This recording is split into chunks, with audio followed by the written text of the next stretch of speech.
Andhra Pradesh assembly ఎంత అధ్వానంగా తయారైందో ఛీ అనిపిస్తుంది. లక్షల కోట్లు ఖర్చు పెట్టి అప్పులు చేసి అసెంబ్లీలు నడుపుతూ ఎమ్మెల్యేలు ఎంపీలు వేలు కోట్లు సంపాదించుకుంటూ రైతుల కొరకు గాని, నిరుద్యోగుల కొరకు గాని, స్టీల్ ప్లాంట్ కొరకు గాని, ప్రత్యేక హోదా కొరకు గాని నేను ఫైట్ చేస్తున్న ఒక్క ఎమ్మెల్యే గాని ఒక్క ఎంపీ గాని మద్దతు ఇవ్వడం లేదు సరికదా. ఇప్పుడు అసెంబ్లీలో టైం ఏం చేస్తున్నారు వాళ్ళు?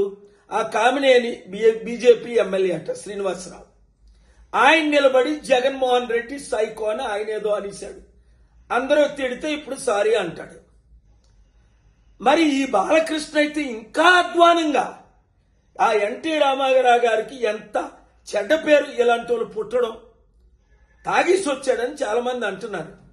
ఒక తోటి యాక్టర్ అయిన చిరంజీవిని ఇంత ఘోరంగా తిట్టడం రైట్ కాదు కదా. పాలసీ మీద నేను కూడా మాట్లాడతాను. ఇప్పుడు పవన్ కళ్యాణ్కి జ్వరం వచ్చేసింది అది దెబ్బకి.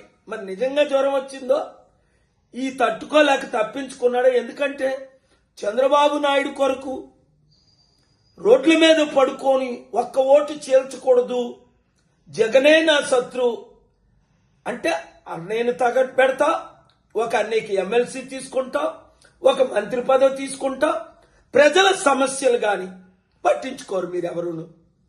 ప్రజలకు కూడా బుద్ధి లేదు. ఒకసారి ఆలోచించండి. ఇలాంటి దొంగలకి, గజ దొంగలకి, దుష్టులకి, దుర్మార్గులకి, నీచులకి, అసహ్యులకి మరలా మీరు ఓటేస్తే మీకు సిగ్గులేదు. నేను చెప్తున్నాను, మార్పు రావాలి. ఆ మార్పు మనమే తేవాలి. ఫైట్ ఇద్దాం. ఈ వీడియో వారిని చిత్తుగా ఓడించినంత వరకు అందరూ వైరల్ చేయండి. Thank you very much.